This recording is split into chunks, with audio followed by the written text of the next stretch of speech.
2.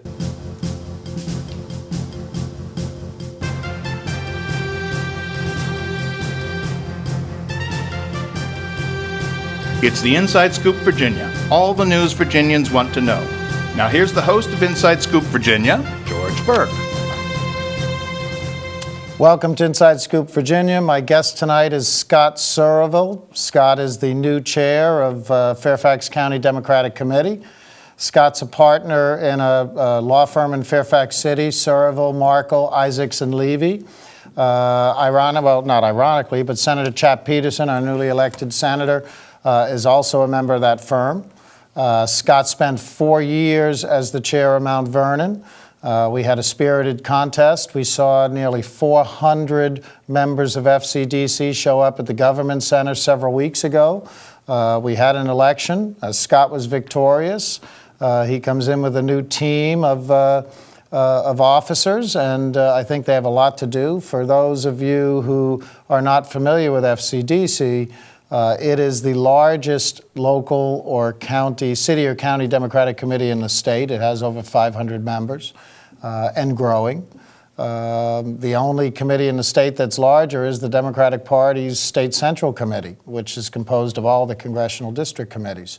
So Scott has taken over. I think he has a lot of ideas. And Scott, welcome to the show. Thank you, George. Thanks for having me. Let's get right into FCDC a little bit. You have an ambitious agenda where you guys want to go. You've done some things in Mount Vernon over the years, and I think you want to take some of those and move them in, see whether we can get them going on a countywide basis. You've got a tiger by the tail with 9 magisterial districts and a whole bunch of officers underneath you and a whole bunch of members raring to go. We've got elections. We just came off the 07 elections. We got elections this year, presidential primaries, Senate, congressional races. And next year we have a very busy year. We'll go back to General Assembly races and the like and redistricting, and we'll talk about some of that stuff as we move on. Right off the bat, though, let's talk about FCDC. Give me a feel for your goals, where you want to take it, what you want to try and accomplish. Well, let me say, first of all, with respect to Fairfax County is endowed with some of the most wonderful assets just about any county could have. We have about 1 million people, almost 1.1 million people now. Our county continues to grow. It's one of the wealthiest counties in the United States. It's one of the best educated counties in the United States. It's one of the most technologically savvy, best wired communities in the United States. And fortunate for us, it's becoming one of the most democratic communities in the United States. No doubt. And if I were a national political figure looking at Fairfax County and what it's become, I would think that Fairfax County would be an absolute place that I've got to stop in my tour around the country trying to find, or trying to meet Democrats and speak, get to be known, raise money, whatever. And the Fairfax County Democratic Committee really should be the top Democratic committee in the United States. In my mind, there's no doubt about it. We have the assets that should be able to take us to that level, and that's where I would like to take us. I'd like us to be one of the best, not only the best Democratic committee in the country, in the state, but also in the country. And I really think we can go there if we just put our mind to it, get organized, and all execute on a common plan. I'm excited towards doing that. I think the group of people that were just elected have a similar common goal to do that. I'll say that what happened the other night at our meeting at the Government Center, where 400 some people turned out, I thought was really incredible. I think in the last contested FCDC chair election, there was probably about 320, 350, something like that showed up. To have over 400 people show up for one contested officer election, I thought was just really incredible. And to me, it was just evidence the amount of energy there is out there right now, and you could really feel it in the room. Steve and I had a good campaign, and our supporters came out, but people there were really excited by what they heard. They were excited by the debate. They were excited about the prospect of this county committee going to another level. And I think one of the best things that came out of that is that I think we saw a lot of unity there. I think we'll have a unified committee. I think that, Ginny Peters did a good job during her term, but, we're taking the next step forward. And I think there's a lot of excitement out of there.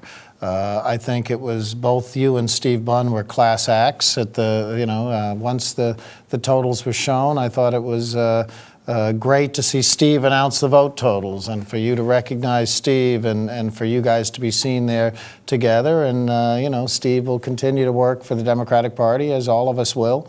And you've got your shot. And Sure. Your team has their shot. Some of the goals, obviously, we want to continue to expand our voter files. One of the things that is frustrating in Virginia for those of us who came from elsewhere, I mean, I spent a number of years in New Hampshire, we always identified voters by party. So we knew who they were. You just had to get them out. And you had to, if it was a primary, you had to educate them in terms of your primary candidate, and then you had to get them out to vote. Here, we spend countless time and resources identifying voters. We have to pick the Republicans from the Independents from the Democrats. We got to categorize them. The Republicans do the same thing. I don't think they do it as well. But I presume that's something that's pretty high up on your agenda. Yeah, there's no question about that. I mean, there's no question that we're handicapped by the system that we're dealt with. It's a holdover from the Harry Byrd days, back when Democrats used to vote Democrat locally and Republican nationally, and they didn't want people registering by party because then everybody would not be able to participate in the primaries of their choice back up until probably about the 1960s or 70s when the parties started to, I guess, modernize into what they are today. Perfecting our voter file is undoubtedly one of the things that we need to continue doing and do a better job of, and we need to focus volunteer assets on going out and meeting people, talking to them, finding out their views, and making sure we have a solid lock on exactly what voters think. The Republicans have done some other things that we haven't done. For example, they've used some marketing research that they use. They bring in outside marketing. They look at what people buy, where they shop, things like that, which we haven't done, but which is sort of, I think, beyond what we can do. But what we can do is get as many people out on the street, knocking on doors as we can. And where I come from in Mount Vernon Magisterial District, that's something we've done a lot of. Starting in 2004, we really built up a grassroots volunteer operation that was really a bottom-up kind of thing. We have a good, solid core of volunteers that aren't necessarily committee members that'll go out and knock doors for us on any given weekend or deliver literature or whatever. And we're able to do a lot of things because of that. And there's no question that I'd like for FCDC to build its volunteer base and to build its army, its boots on the ground, so that we're able to accomplish a lot more efficiently. Just having those kinds of volunteers can save you tons of money in terms of mail. I think voters appreciate it when something's hand-delivered to them rather than it being mailed to them. I mean, there's lots of different things you can do with that kind of volunteer firepower, and there's no doubt that's one of the places we want to go. I think our fundraising undoubtedly needs to step up. I forget FCDC's budget last year, I think was somewhere in the neighborhood of $180,000. The Arlington County Committee's budget's about $150,000. That's a county that's about a sixth as large as us. Fairfax County, we should at least... And they don't have any Republicans. No. No, but they, in Arlington County, they've got, the housing prices are it's a little more expensive to live there. People there, maybe, some of the people there have a little more money depending on which part of the county you're looking at, but I don't think there's any reason why the Fairfax County Democratic Committee shouldn't double or triple its budget within the next 2 to 4 years. That would enable us to do other things, get some permanent staff in place, provide more assistance to our elected officials so that they help us with our projects. There's things right now that they have to pay outside vendors for that we could provide to them in the way of service. I think we could do more with joint campaign pieces to sort of cross-publicize and sort of synergize campaign effects. For example, Mount Vernon, we put out a newspaper tabloid to 50,000 houses. It featured 19 different candidates this year, which saved everybody money because everybody was able to get in the piece, and it was all hand-delivered by volunteers at the same time. So there's synergies there that we can partake in. I think our county committee is in desperate need of some a youth infusion and an infusion of diversity. I know when I looked around when I first joined the Mount Vernon Democratic Committee, I think I might have been the youngest person on the committee. That's no longer the case. They're now, especially in the presidential years, a lot more young people tend to come on. Part of that's you're getting older, pal. Yeah, that's true too. I think I'm out of the young Democrat category nowadays, but the Fairfax County, obviously the Arlington County Committee has a lot more youth because they have a lot more youth to draw from being in the Metro Corridor. But in Fairfax County, I think we need to build up our youth. And in Mount Vernon, that's something we did this year. We actually turned over an entire precinct to the West Potomac Young Democrats on Election Day. We need to invite them in. We need to make sure they know that they're welcome, too. Right. You walk into a room with a bunch of gray-haired people like me Right. there, sometimes you're intimidated. And Right. you may not, want to participate. And I also think that we need to have a more diverse party. When you think about the fact that the Fairfax County is going to be a majority-minority county, I think by 2010, and you come to a typical Democratic Party meeting, our county committees don't look like the people who I think are voting for us. And I know one of the more interesting stats I saw was the 2004 presidential exit poll, Virginia exit poll, showed that if you weren't Caucasian, there was about an 80% likelihood you were voting Democratic. And when you consider the fact that Fairfax County is almost majority minority, and then you look at our room, you realize that we are not, our party, our county committee is not representative of the people who are voting for us. And I think in order for us to reach out to these new communities that are voting for us and supporting us, whether that be the Latino community, the African American community, the Asian community, Arab communities, we need to do a better job of reaching out, getting new members so that we know how to reach those communities, whether it's through their media or through their organizations or through different types of community institutions that we're not normally accustomed to dealing with. And maybe have some people who are liaisons with those communities as well. Right. Because, there's a lot of votes there. There's some cultural issues that you have to get over in some instances, but nonetheless, there are people of color and of all different races who are certainly supporting Democrats over Republicans on a regular basis now. Sure, and I don't think this debate that the Republicans want to keep having over immigration is doing them any favors in those communities. I know the folks I talk to in Mount Vernon are increasingly offended by it. And Prince William County, part of the reason I think their housing market there is bottoming out as hard as it is because they're chasing people away. Those people are moving to Fairfax, places where they're accepted or more welcome. And I think it's going to continue to eventually boost our totals as those people are eventually able to gain citizenship and able to vote. And our party is we're a Big Ten party, and we're willing to accept them. And so anyways, I hope to reach out there in that regard. We're a nation of immigrants. I've talked a lot about that issue here. Fairfax has shown that it can, and Arlington as well, has shown that it can be handled responsibly. Unfortunately, what's happening in Prince William County is that many of the immigrants who end up being targeted for whatever reason or are listening to all the garbage that Corey Stewart, the Prince William chair, and some of those people are spewing, you offend people who are already voters, who are already U.S. citizens. We're a nation of immigrants. I'm an immigrant, and most of us are. And I just think it's what they've tried to do is appalling. And to me, Virginia was clearly a laboratory to see whether they could make that message work, because you're seeing it out on the presidential campaign now. We are nearing the end of our first quarter. My guest today is Scott Surville, who is chairman of the Fairfax County Democratic Committee and chair of Mount Vernon until when did you say, next Thursday? 2 nights from now. Yeah. We welcome your phone calls. Our number here is 571-749-1166. We appreciate you watching. We have a lot more we're going to talk about. We'll talk about FCDC, but we're also going to talk about elections, last year's, what's coming up this year, and what we'll face next year. So please hang on, and we'll see you at the 2-minute mark and watch a couple of PSAs in the meantime. This is Mommy's bed. Me and Jenny were jumping on it. Mommy's gun fell on the floor. I was a cowboy. Bang, bang, bang, bang. I said, Jenny, wake up, wake up. It's just pretend. But she wouldn't wake up.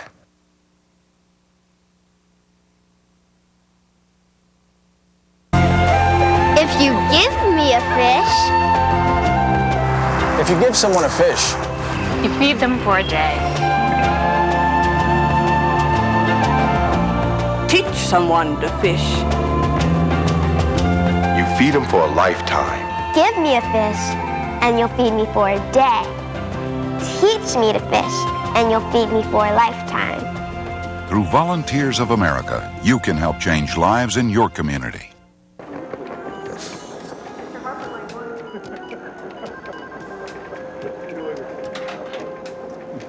Oh, hey, mister, studied algebra in school and got a better job than I could. You take the last Oh, couple. no, mister. Stuck in an entry-level job because you only learned basic math. I don't have a boss riding my butt like you do, so you take it so you can get back to your desk.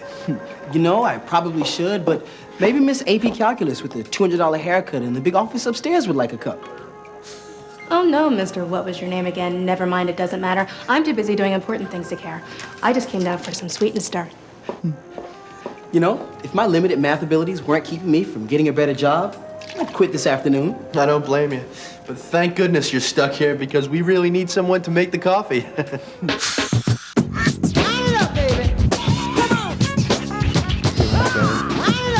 the elbow. She got more yards for that.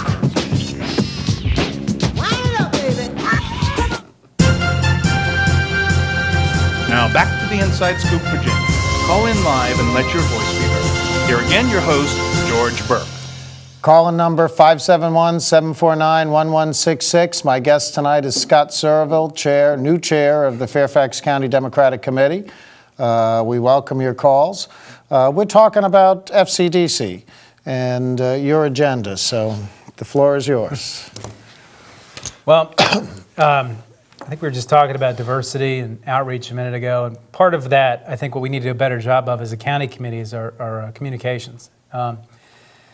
There is a whole new generation out there that is into the internet and all this electronic communications. I was at an event in a past life. I was also president of the Northern Virginia Democratic Business Council, and we had Mark Warner come and speak to us about a year ago today. It was about a year ago, last January. And one of the things he said, he told us an interesting story about how when he was running for president, he never heard anything out of his teenage daughters about his run. And then one day, after being on the road for 10 days, he came home and his daughters were all furious at him. And he said he was a guy who was on the TV a lot, he's in the papers a lot, his daughters know this, they never said a word to him. He comes home, they're all furious, he says, what's the problem? It turns out that his daughters were angry at him because he'd put up a page on Facebook or MySpace. And he said, what I'd done is I had invaded their space. And all their friends were all, razzing them about their father having a MySpace page. And he said, it dawned on me when he said it, is that if you're basically under age 35, you get your information about the world in a completely different way than anybody over age 35. And, the TV, at least the television and the newspaper is no longer it. The internet is where it's at. Whether you're talking about alternative sites like social networking sites like Facebook or MySpace, or whether you're talking about places where people go and interact like Second Generation. Mark Warner was telling us about how he did an online press conference with his avatar on Second Generation. Or whether you're talking about the presence on the blogs, whether you're talking about... This show often goes up on the blogs. Right, sure. No, I know this show has been terrific in that sense in terms of getting our message out and making it available for the blogs to post. I find the information, the Virginia political news that's on the blogs is frequently much better than anything I get out of the Washington Post or even the local papers. But the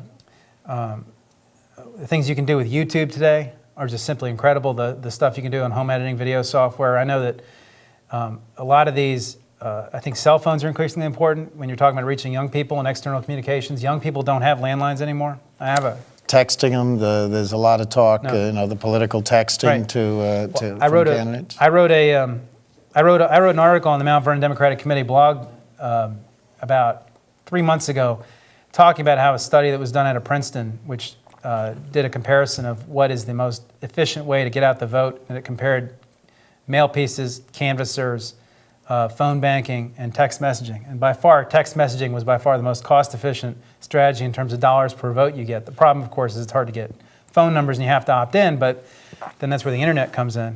Because I've spoken with some of the presidential campaign's new media people. And for example, one of the big reasons Hillary Clinton did her song contest, I don't even remember her music video contest Hillary did. She had everybody vote for her music videos via text messaging. And by doing so, she was able to capture a whole bunch of text messaging phone numbers. And John Edwards is doing the same thing with his website, where you can text a message in and it pops up on his website. But getting young people to participate in those kinds of ways allows us to communicate with them in the future and bring them into our party, and it has lots of benefits. And those kinds of things are the things that the party committee has tended to be the furthest behind, because young people tend not to participate as much in our county committee, and they tend to run the presidential campaigns. We need to bring them in. And anyways. Although we did see him with Webb. We Yeah. did see a lot of presence with Webb, and it Right. bothers me sometimes that we haven't got all those people now working. You know, Right. I mean, they had a candidate that they felt was charismatic, and they followed him, and many of them did. I mean, there's a lot of new people who their first taste of politics was with Jim Right. Webb. But there's a lot who are still out there who were fervent about Webb, and I'm sure we'll be fervent about another candidate in the future. I'd love to get him inside and get him working on all these campaigns. The thing I'll say is these presidential years and these federal years are the best years for us to bring new volunteers into the party. I can remember back in 2004 when I took over Mount Vernon, there were these two people wandering around Mount Vernon working for the Clark campaign who I'd never heard of. One of them was named Chris Ambrose, and the other one was named Laura Sonnenmark. And they hadn't been active before, but the Wesley Clark campaign brought them into the party. There was the Howard Dean campaign, did more to bring in new people, new volunteers, new activists into the Democratic Party than any campaign in a long time. And you know, I think the Obama campaign is going to have a similar effect this year, and we'll see if the others do as well. But this year, 2008 is the perfect year for us to bring new bodies, new volunteers in, and to really build our party, which I hope to do. You know, talking about the young people, Obama, I've said this a few times before on the show, but my 3 viewers will just have to listen again. I have a friend whose son, it's taken a year off from college, and he had, while in college with the YDs up there, he had gotten this big program going, getting all these college kids to vote. And so Obama literally hired him to do this. For a while, he operated out of an office in Chicago overlooking the lake. He's 19 years old. He's not old enough to rent a car. He's driving over all through South Carolina and Iowa and here and Illinois, and now he's doing, of course, the February 5th ones in rental cars and the like. And he was very successful in Iowa, I think. They brought a lot of young people in. He didn't go to New Hampshire, and Obama wasn't quite as successful there. And it's unclear to me whether the young people didn't come out in droves, which I think is the case, and the Clinton people got wise and started splitting them up, so they got some of them as well. But I agree with you, but the demographics are that young people don't vote. My kids are in their 20s and early 30s. They vote because they don't darken my doorstep again. If they don't, they know I can find out after the fact whether they voted or not. But if I didn't remind them, I'm not sure they'd be out there. Even as fervent as they are about politics, you know, they've been raised in politics. They were handing stuff out at the polls as kids. I guess part of this, the new media stress is to keep them involved, keep them, stay in contact with them constantly, because that's something you can't do with mail. It's something you can't do with phone calls as well. You can do it in person if you really divide a precinct up into tiny little bite-sized chunks and somebody's in charge of that chunk. But the new media provides you with a way to have constant communications. Yeah, no, it really does. Constant communications that are efficient and not expensive. There's no doubt about that. I mean, just even if you're talking about something as basic as email, a lot of county committee emails that I see are still pretty basic technologically. They don't use rich text formatting, HTML. They don't use any kind of fancy graphics or GIFs. There's a lot of new tools out there that we've been using in Mount Vernon that allow us to not only send out emails, we can actually see what people are reading, what articles they're clicking on within our email to see what people are actually reading and interested in, and we link it back to our website to try and bring more people to our website. There's a lot of tools like that we're just starting to dip into that a lot of people have been using for a long time, but the county committees are very slow to get into because they're not quite as quick on the technology as I think especially the campaigns are. So, but communications is something we're definitely going to focus on and change a lot, and we might even create some new positions. Let's not forget about the Post, though. You know, the fact of the matter is, if you get in the Post, and I agree, things are changing, and the Post has blogs now, too. Yeah. The Post has blogs. They get some of their own medicine when some of the people respond back to them again. But, you know, if you make it in the Post, you make it in the other papers, and you often make it onto the blogs from the Post, obviously with comment and the like, and you make it on local television quite frequently. Yeah, and it's not just the Post. I mean, there's no question that you have to leverage or place your bets across a wide spectrum to reach as many people as you can. I remember I spoke at the Mount Vernon High School Young Democrats meeting about, this is about 3 months ago.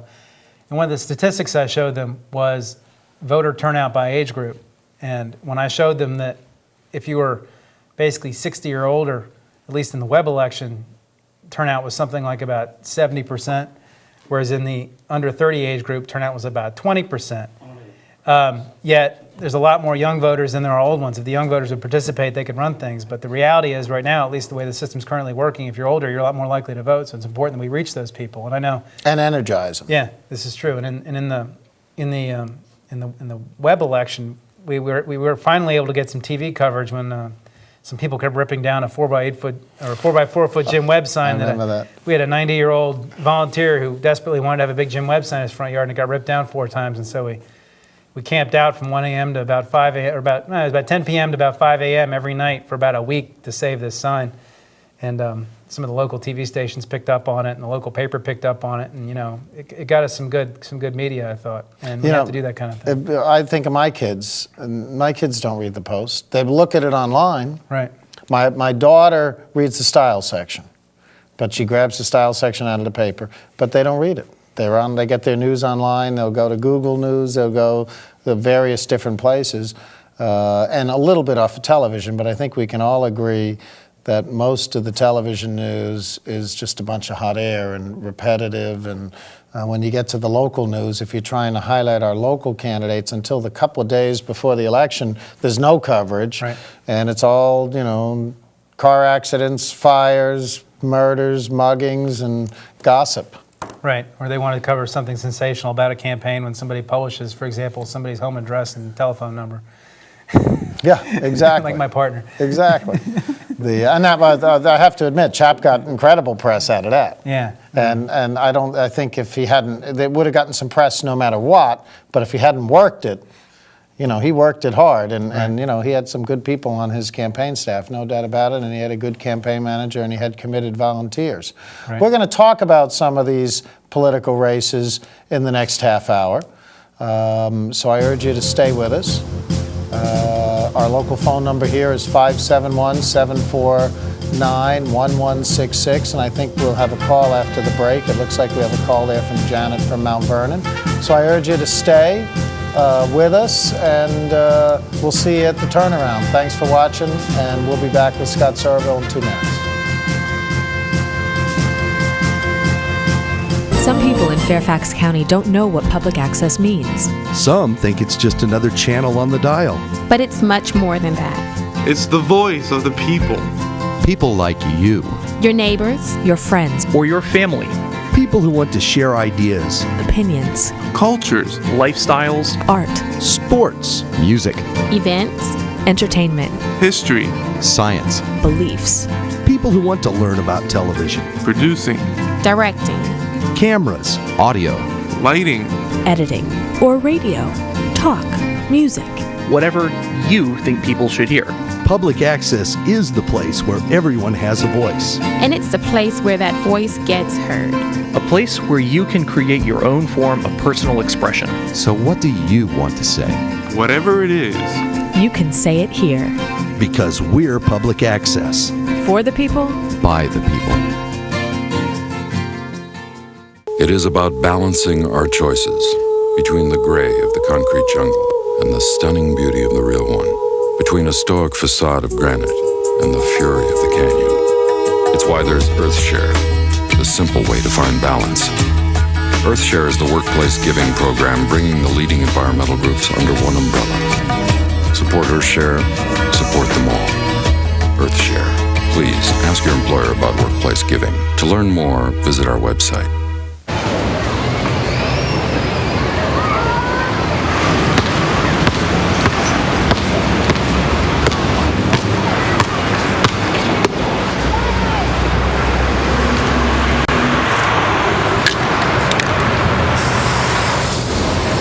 Thousands of kids in this country have everything it takes to go to college, except the money. The United Negro College Fund. A mind is a terrible thing to waste. Now back to the Inside Scoop, Virginia. Call in live and let your voice be heard. Here again, your host, George Burke. Welcome back. Today my guest is Scott Somerville, the new chair of the Fairfax County Democratic Committee, the largest city-county Democratic committee in the state. Probably one of the largest in mid-Atlantic states, quite frankly. We have a phone call from Janet from Mount Vernon. Janet, how are you? Well, how are you guys? Hi, Scott. Hi, George. Hey, Janet, how are you? Very well, thanks. I just have a quick question with the competitive race in the 11th district and also the competitive race in the 10th. How much national exposure and perhaps funding do you think we'll receive from national sources? Well, I'll talk about the 11th for a minute as the 11th district congressional district chair. I don't think we'll see any money till after the primary. We have two very strong prospective candidates. I mean, one's announced they're running, Leslie Byrne. One has formed an exploratory committee. That is Jerry Conley. There are two other candidates in the race who plan to be in the race, Doug Deneny and Lori Alexander. What people don't realize is lots of people file for these races, but until they ultimately, in April, get the petitions to me, show me they paid their fee in Richmond, and actually file a document with me, they're not on the ballot in the primary. They have to do that with the committee chair, and that will happen. I think there'll be lots of money after the primary, whomever wins. As I said, we've got good candidates in this race. I'll say it here, and maybe he'll prove me wrong, but I do not think Tom Davis is running for re-election, which means that the Republicans are scrambling to find someone. So far, they've been unsuccessful. I also don't think they have a single elected official, et cetera, who will be able to carry the voters throughout the 11th district, which encompasses a big portion of Fairfax. About a third of it's in Prince William, plus the city of Fairfax. While we have several candidates, two in particular, who have notoriety throughout that area. So I think that's what's going to happen in the 11th. If, in fact, Davis doesn't run, it'll be one of the top 10 races in the country in terms of pickups. There's no doubt about it. So the 11th district will be working hard. We will funnel money into that race. We'll work hand in hand with FCDC, because the FCDC people you guys are the foot soldiers. You're the ones who are on the streets. The 11th district, you have to understand, these congressional district committees are very small. They only have 20 some odd members each, and they're limited. We can't add members to them. And so we need to rely on the resources of the local committees, as do the campaigns, to get the people out there. Let's talk about the 10th a little bit. What do you think is going to happen there? I agree with you about the 11th. I don't think Tom Davis is running again, and when he chooses not to run, there's no question that once that primary is over, that race is going to be one of the big races nationally. The 10th, I think, is a little trickier. I mean, Judy Fader is a terrific candidate. The way the DCCC, I think, tends to make their decisions is they look around the country and they look at polling data to determine sort of where the lowest hanging fruit is. And I think how that race turns out will depend somewhat on that. It'll also depend somewhat on synergies that they may see from having Mark Warner on the ballot, which is something we didn't have in 2004. When we ran in the 2004 election, when I had to marshal up ground troops and everything for that, we had nothing going on except for the presidential race. I mean, Ken Longmire was challenging Tom Davis. I don't think he raised more than $100,000, which kind of limited underfunded. He came in late, et cetera. Yeah, it limited our ability to get out the message on him. But I think Frank Wolf was totally unchallenged. But having the 11th congressional district going full bore, the 10th going full bore, plus the U.S. Senate race going full bore, Virginia could really. A lot could happen in Virginia in 2008, and we might show up on the radar screen the 10th. I think it depends on how those polls look. And Judy put up a really good race last time. She raised a huge pile of money. She's raised a lot of money this time. She has to get through a primary first. I guess Mike Mike Turner. Mike He was Turner. on the show a couple of weeks Yeah. ago. He actually presented himself very well. Yeah, no, he's a credible ex-military guy, and Yeah. he's very credible. And he's looking at sort of the western part of the county, where western part of the district, where he feels that she's weak and he can be strong because of military stuff. Either way, I think the primary in that district is healthy. That it'll create some notoriety and some name recognition and some ID before they get through the primary. The one other thing I wanted to say about the DCCC is I think they learned a bit of a lesson in the last congressional cycle when they came out early and in a primary endorsed the House Minority Leader in the 1st District of New Hampshire. I know the 1st District of New Hampshire. I used to work for the congressman there many years ago, the last Democrat who represented it. Well, when the primary ended and the smoke cleared, the DCCC endorsed candidate lost, and a woman who came from the netroots and the grassroots really came out of nowhere and won it. And she worked real hard. Again, she used some of these new media strategies that you're talking about, and she also really worked hard at one-on-one with the people. And the DCCC funded this guy. Of course, one of the other things they tend to do is come in and fire all the consultants and bring in their own. They fired one friend of mine and hired another one in that race. But it was a bit of a surprise for them. On the other hand, the senatorial committee moved some senators in at the end for Jim Webb in his primary, and I think we have a different, as you said, a different electorate here in Northern Virginia, and certainly in the 11th District as well, where they understood what was happening there and didn't take it as weren't offended by it. Right. So I think that's what's happening in those races. I think they're going to be two exciting races. The 11th maybe a little more exciting, but the Republicans are going to have to scramble to come up with somebody. You know, some of the names I've heard have already said they're choosing not to run. Right.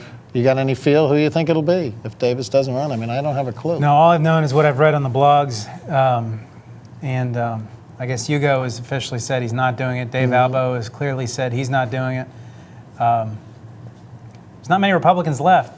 I guess Finian has put in. That's I think, right. He's from your area someplace, isn't he, or is he from Falls Church? Finian, I'm not sure. I think he's Falls Church. Finian, I think, has put his name in and started raising money. Nobody really, at least we don't know a lot about him. I haven't read much about him on the blogs, except that he's got some money and he's a business owner. Short of that, I haven't heard much about him. Mike May's name's been thrown around. He's I guess newly elected supervisor in Occoquan. Used to work for Tom Davis, but his current area of representation is about, I guess, 6% of the 11th, and so he doesn't run for much of a base there. But I haven't heard about any other names besides those. No, I've heard a few Republicans talk about a few names. You know, early on they were bandying about Corey Stewart, but Corey Stewart said he's not running. I think he learned after his last election that he'd just get his butt kicked in Fairfax. Right. There's no doubt about it, because he has been one of the most vocal, I'll say it, vocal racists on the whole immigration issue. But yeah, it'll be an interesting year for us here in Fairfax County. Let's talk about the 07 races a bit. We were victorious. I mean, Margie Vanderhyde won and a House seat. Chap Peterson won a Senate seat. George Barker won a Senate seat. Where else? We picked up another House seat up here. Paul Nichols. Paul Nichols won a House seat in Prince William in the 51st, Michelle McQueig's old district. You know, we made a little headway in the House. We made substantial headway in the Senate. We picked 2 of the 4 newly elected senators came from here. The other 2 came from Hampton Roads. It's changed the complexion of the Senate, even in terms of the chairman and the like.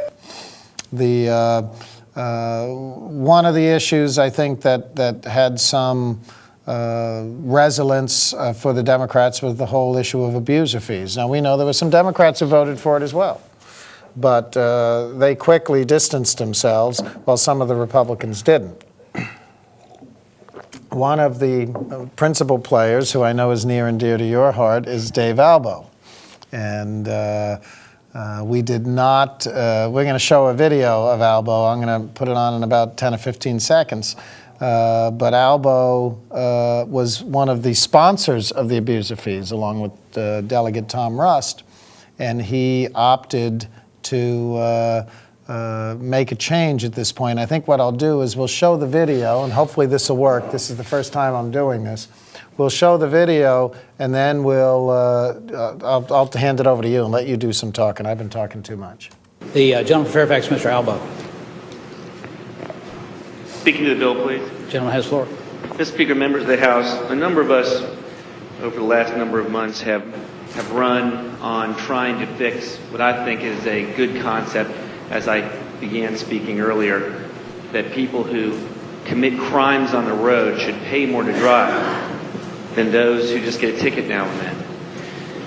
The procedural posture, however, right now is that the bill before you is there's no way to fix it.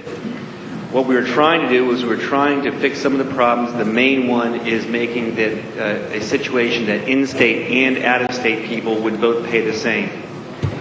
Given that it's impossible to fix it right now, you may be surprised to see that I will be voting for this bill to repeal it, because I promised my constituents that I would not vote for anything that charged in-state drivers.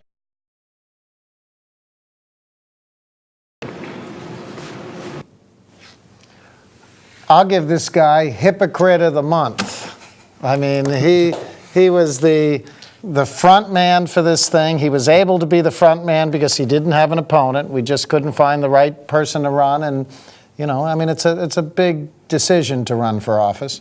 That won't happen again, and I'll let you address that. But this guy was defending this thing till the end. It was a moneymaker for his particular law firm as well in terms of the type of law he practices. And all of a sudden, he caves. Why did he cave? Because he was probably going to be the only vote for abuser fees, and he didn't want to have to face that in 2 years. Scott, let's talk about Dave Albo a little bit. Well, Hypocrite of the Month is right. I mean, Dave really had this coming to him. Delegate Albo really had this coming to him for a while. This policy was flawed in so many respects from the day it was adopted. And, you know, in the interest of full disclosure, you know, one of the things I do practice is traffic defense. And so I have to deal with the consequences of this act just about every day. Not every day, but just about every day. I'm in court a lot on these things. And I didn't hear you egging it on, though, we heard Albo. Oh, believe me, no. No, I mean, this policy was flawed. I mean, aside from the in-state, out-of-state distinction, which everybody caught on to very quick. I mean, it doesn't make any sense at all that somebody, a Virginia resident taxpayer, ought to be paying a $1,000 civil remedial fee for driving fast, whereas somebody from driving through from North Carolina, Maryland, D.C., Texas, California, whatever, doesn't have to pay that same fine. I mean, if anything, it should be the other way around. But because this thing was so short-sighted, it had to be changed the way it was, or else it wouldn't have been. They couldn't have implemented it. It wouldn't have been all that effective. They would have had all this uncollectible debt on the books that the state would never be able to do anything with. But put that aside. Whenever you take discretion away from judges and you put in mandatory minimum consequences for things, it creates all kinds of problems. We had this guy the other day riding the bicycle to get a burger at the Burger King, getting a $1,000 abuser fee. Yeah. I've heard stories. Senator Houck tells a story about a retired woman on Social Security who her prescription drug money went for that. We'll get back. I want to talk about Albo a little bit more and suggest that our viewers take a look at a website that's out there known as Albo Must Go. Just Google it and you'll find it. Hang with us. We'll be back in 2 minutes. My guest is Scott Servo, and thanks for watching. Some people in Fairfax County don't know what public access means. Some think it's just another channel on the dial. But it's much more than that. It's the voice of the people. People like you. Your neighbors. Your friends. Or your family. People who want to share ideas. Opinions. Cultures. Lifestyles. Art. Sports. Music. Events. Entertainment. History. Science. Beliefs. People who want to learn about television. Producing. Directing. Cameras. Audio. Lighting. Editing. Or radio. Talk. Music. Whatever you think people should hear. public access is the place where everyone has a voice. And it's the place where that voice gets heard. A place where you can create your own form of personal expression. So what do you want to say? Whatever it is. You can say it here. Because we're public access. For the people. By the people. It is about balancing our choices between the gray of the concrete jungle and the stunning beauty of the real one, between a stoic facade of granite and the fury of the canyon. It's why there's EarthShare, the simple way to find balance. EarthShare is the workplace giving program bringing the leading environmental groups under one umbrella. Support EarthShare, support them all. EarthShare. Please ask your employer about workplace giving. To learn more, visit our website.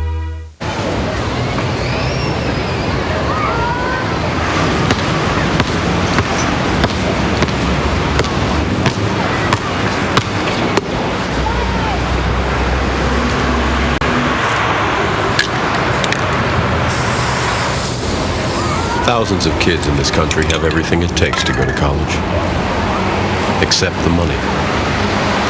The United Negro College Fund. A mind is a terrible thing to waste. Now back to the Inside Scoop, Virginia.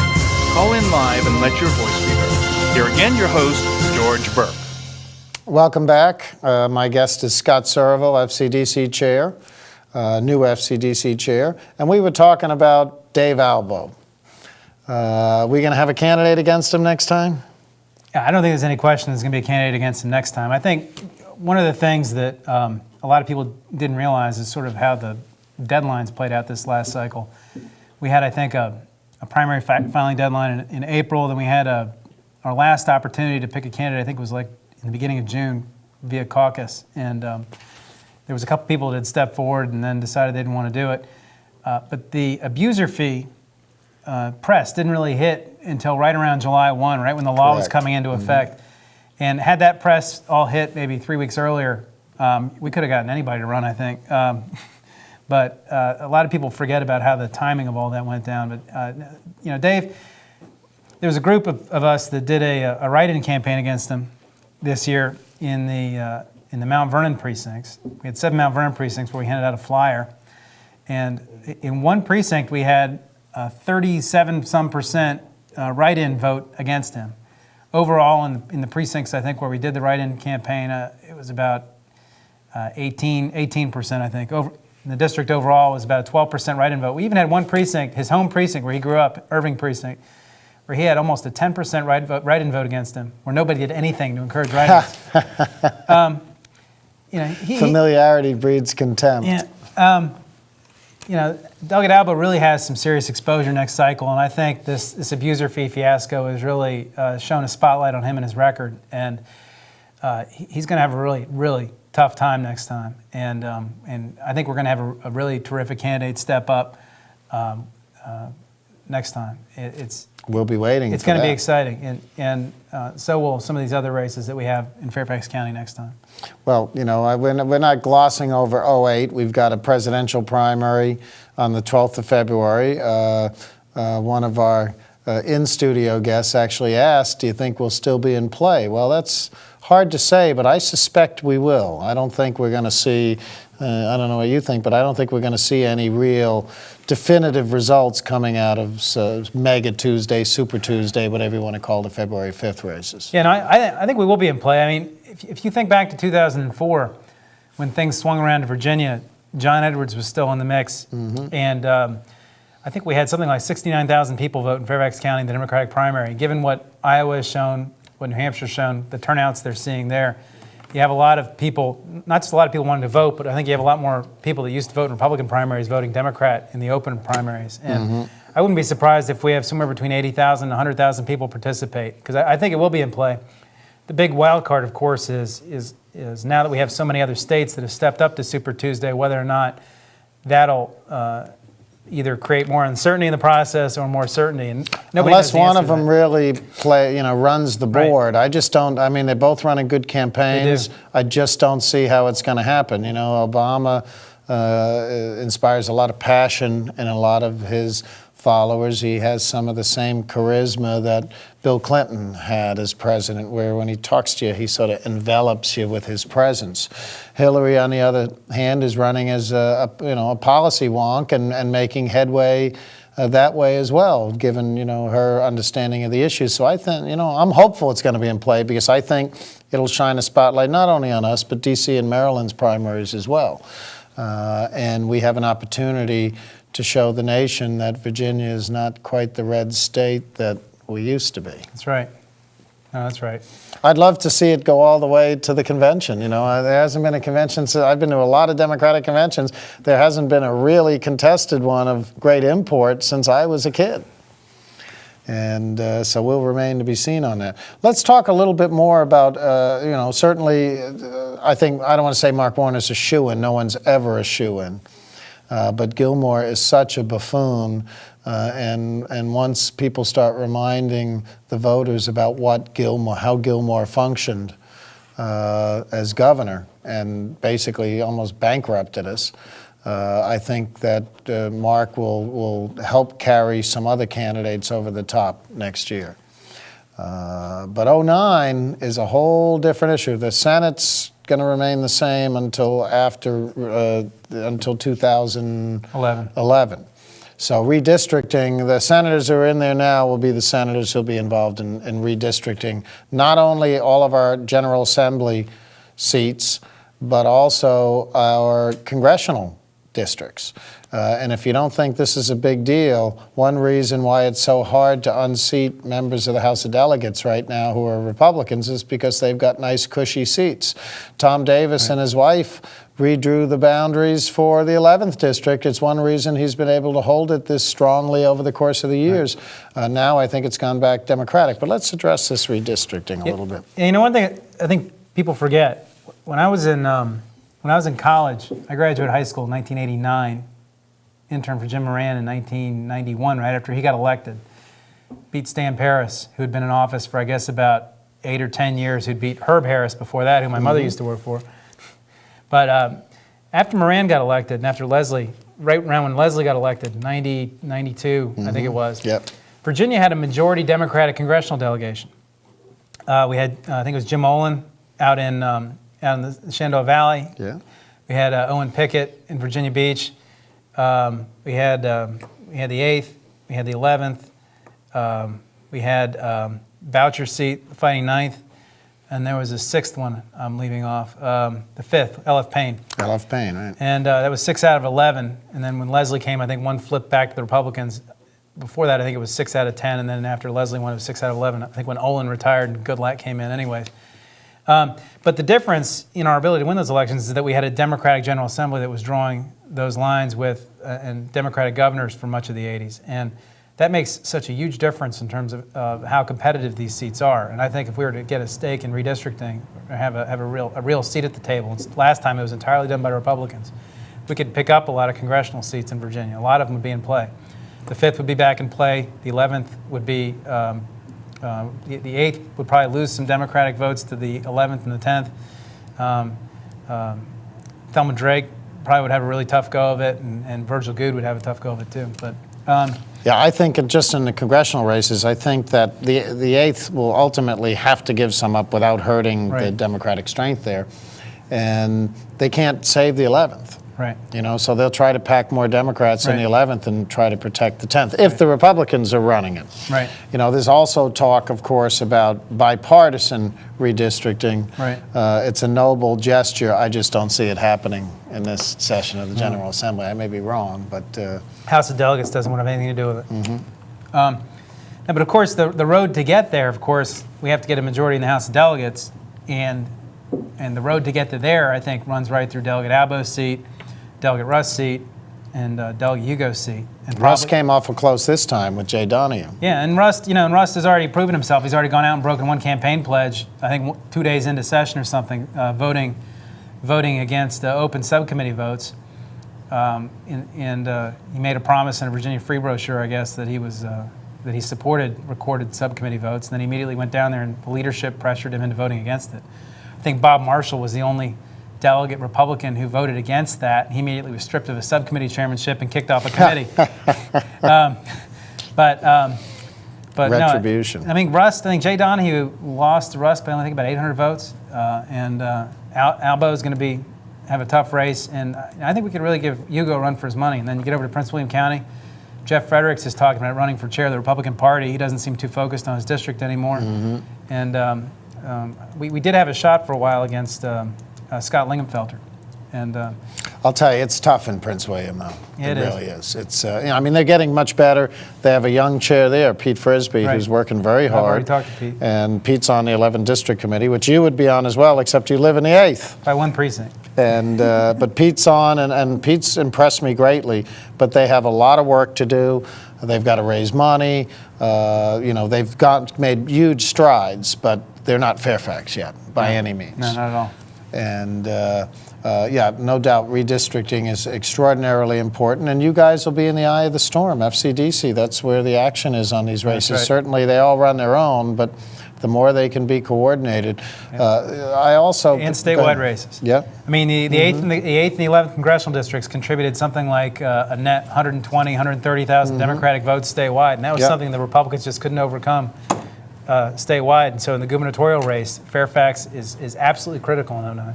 Which we'll also have in 09. Right. And we already have 2 prospective candidates. One is actually announced, Credeeds. Right. One has formed an exploratory committee, the Shades of the 11th, Brian Moran, Jim Moran's brother. So that's going to be interesting as that one plays out as well. And I think we're going to see their campaigns almost crossing the line into these congressional campaigns as they get out there and seek votes. Redistricting, one of the things that I think is that you guys can do that'll be critically important this year, you talked about communications and how you want to grow it, and DPVA is doing more of this, is just what you did with Delegate Rust, is being able to have some people who track that stuff, communicating with the legislative people, and getting it out, not only to our committee members, but getting it out to the public. Right. We have about 45 seconds left. And I welcome you if you have anything particular you want to say to the people of Fairfax. And if I can suggest something, it's to encourage them to participate. Yeah, no, this primary we have coming up, I think, is an important primary. A lot of people are unhappy with the candidates they get to vote for.